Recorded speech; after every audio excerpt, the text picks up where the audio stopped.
Okay, YouTube, how are we? We are back for a PED Q&A part 2. The last one went down really well. The questions were great, and there is more questions flowing, so we may do one of these at a later point. So without further ado, we will get stuck into the questions. Question number 1. How to tell your parents that you are using gear / how did you tell your parents? So firstly, I had the stereotypical stinker of my parents finding the needles. The old bin bag in the drawer looked a bit odd, so she checked it, and lo and behold, that was how we broke the ice. My dad, so mum and dad aren't together, my dad just progressively saw me get bigger over time and sort of asked the question after a couple of years, which I was kind of grateful for because I didn't want to get to a point where maybe he thought I was still natty, despite me, you know, that's kind of the goal, right? So it was kind of a bit of an innocent one. If I could turn back time, I would probably have approached my mum. I would have sat her down. I would have explained, look, these are my objectives from bodybuilding. I intend to, you know, take this to a professional level. I'm personally not doing it at a recreational place, and I would have, you know, reassured as much as possible the avenues in which I've taken to educate myself, how I'm going to do it, and really would have helped you understand it because of my personal background in sport. I think it would have been an easier conversation to have. But I think the most important thing is for you to understand your relation with your parents. And ultimately, if you live under their roof, you know, that's always going to pose a question as well. So I would have to say I would urge anyone to speak to their parents, but not if you've got perhaps a parent that's now going to kick you out of the house and you're certain that you're going to want to pursue it. So it is a difficult one. It depends on the vibe of your parents, I would say. And probably proceed with caution. And whatever you do, if your mum still tidies your room like mine did when I was that age, make sure you do get rid of the evidence.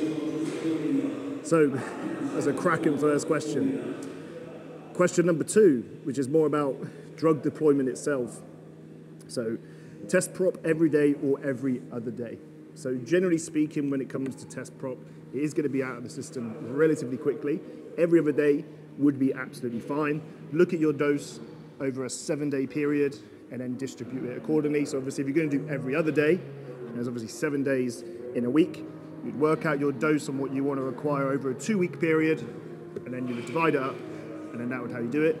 If I was doing test prop personally, I would utilize it every day. And one thing to note with your testosterone injections is testosterone can be injected subcutaneously. You do not need to be spearing yourself every time you do a test injection. You can look this up on PubMed. It has been shown that it is just as effective for testosterone to be injected in subcutaneous, so little insulin needle, as it is intramuscular. Alrighty. Do you have to take HCG when cruising? First of all, we look at what HCG does. It mimics LH function. The idea of that is because as we mimic LH function, the goal is that gets FSH function on the go, which helps you restore your HPTA access. So it helps you basically get your gonads back. But HCG is just one part of the equation, and you should not be using it. If you're taking testosterone, TRT, 9 times out of 10, as I mentioned in the other video, but 9 times out of 10, there isn't going to be much function down there, but there can still be function. So the goal is kind of asking the question of, are you looking for fertility right now? If yes, then you would probably be coming off anyway and going for a PCT protocol. So there isn't much value in this kickstart of this LH when you're taking testosterone, even at TRT. It's kind of going to just fail anyway, so I wouldn't be recommending that at all. Question number 4. Is it essential to take insulin with growth hormone? First of all, it's not essential to take any drug at any time. That's the first thing we always have to understand. So in answer to that question, it would be no. Is there a synergistic effect of insulin and growth hormone? Then yes, there is. But I would never suggest to take insulin over a YouTube video, and neither would I hope someone would do it just because I've said it's good. Please do not do that. Get a coach, go down the appropriate avenues if you're considering using insulin. So, ordering and sourcing PEDs Obviously, that would be me facilitating a drug deal, so I cannot provide you with such information, as that would be very much illegal. General rule of thumb, kind of like any drug, ask around the gym, ask the right people, and you'll probably stumble across someone. Your coach may help you as well. Do you ever come off or do you run TRT? Now this is a good question, and I think this is one which could be addressed in a little bit more in depth at another time. I think we have to ask the question is, what is the goal and what we're trying to achieve? Generally speaking, when people say that they come off, it's because they kind of want to check everything's okay.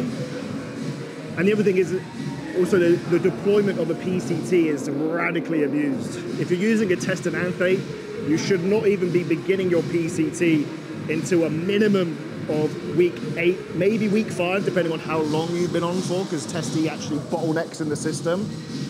So general rule of thumb for me is if you're saying, right, I'm going to come off and I'm going to go back on. What's going to happen when you come off? Your test levels are going to drop. They're going to get to a point where they are at natural levels, but because you've got none going in, they're going to go below to 0, and then you're hoping that your natural levels bounce back. The question of the PCT working is a whole different story, because the PCT is usually done too soon. It doesn't do anything. What actually happens is it all comes out of the system and your levels just happen to restart anyway. That's what happens 9 times out of 10. To restore HPTA axis when there is nothing going on, it's not as easy as just taking a few random drugs, but that's for another video. So let's say we've just done a blast, we've worked super, super hard to build that muscle. What's the thing that's the most important thing for muscle? Is testosterone. But also for men's mental health, what's the most important thing? If we look at the statistic, as testosterone levels begin to drop in the male population, the increase of suicide and depression increases. So we know there's a link between testosterone and mental health issues. So we've just trained really hard, we built the muscle, and now we decide to come off and go cold turkey. Like I said, there's a period of time, your test levels are actually going to be lower than the natural range, and even worse at 0. So now what are you going to try and do? You're probably going to still be trying to train, so you're going to be overtraining. You're not going to build muscle. You're probably going to lose muscle from overtraining, and you're going to feel like shit just to then do it all over again and go back on. So the alternative to that is we blast and we cruise. So the cruise phase has to be done correctly, otherwise all the health risks that come with being on a blast still happen because you're going to be still on a blast. Generally speaking, TRT is dosed at 150 mg. That will put your test levels at around 20 to 25 nanomole. You would need to check this individual to you, because that could still be too much. Your red blood cell count may still be through the roof. Your cholesterol may not improve. You do still need to be specific and allow some time to understand if that TRT dose is actually correct, but that again is for another time. So we blast, we bring our levels to natural range. Now we're not going to have that negative land here where all the shit goes wrong, right? We're allowing the body to recover because it's in a physiological state, it's in a normal state, but we're injecting that normal state. And now what happens is training's still going to be tough, but it's going to be manageable. You can then not feel like shit because your testosterone is still in a good place. Of course, we do blood work, etc. We're all on that wave at this point. And then we go on again. So I hope that answers the question. And it'll probably be one I could do a whole separate video on. But in answer to your question, with that in mind, I TRT and then I blast. And my last TRT results when I done it was at 17 nanomole, which for me is 150 mg. How did I confirm that was maybe the correct dose for me? Cholesterol was in check, red blood cell count was in check, all other markers were in check as well. That was a big one, that was a big one. So, libido issues when on a blast. This is a very vague question. But generally speaking, what is going to affect your libido? If we look at it away from drug stack design, overtraining, being stressed, being tired. What's the one thing that PEDs make us really good at? Training really hard. So you do have to consider that actually, it may not be the PEDs themselves, maybe the byproduct of what the PEDs can do. Other thing is, if you're on a blast, but you're in a calorie deficit, that is by far going to just mess your libido up. And then you could look at the stack design itself, most definitely. There is going to be some drugs which will write your libido off, especially ones which convert into estrogen and are just going to drive that up.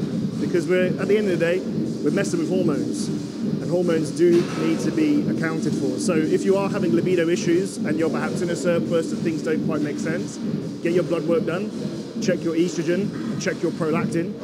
But also sometimes you just need a deload as well. Loss of libido can be a sign that you just need to chill for a little bit. And then the last question of this part 2 Q&A is the concerns on how I'm going to feel mentally about coming off. So it's pretty publicly known that for me, the objective is to turn IFBB Pro, and I'm gonna ride this PED wave until the last day of my 30th, and then I'm gonna call it quits, and that's me done.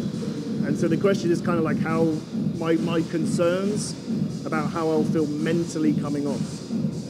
I think the general stigma is probably going to be how am I going to feel about maybe not being as big as I am, perhaps, in terms of the mental capacity.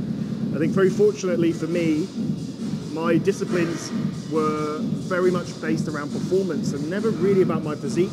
I kind of chose bodybuilding as an outlet for me to be able to put in that sporting background to use. So from that point of view, I'm not going to be too bothered by that.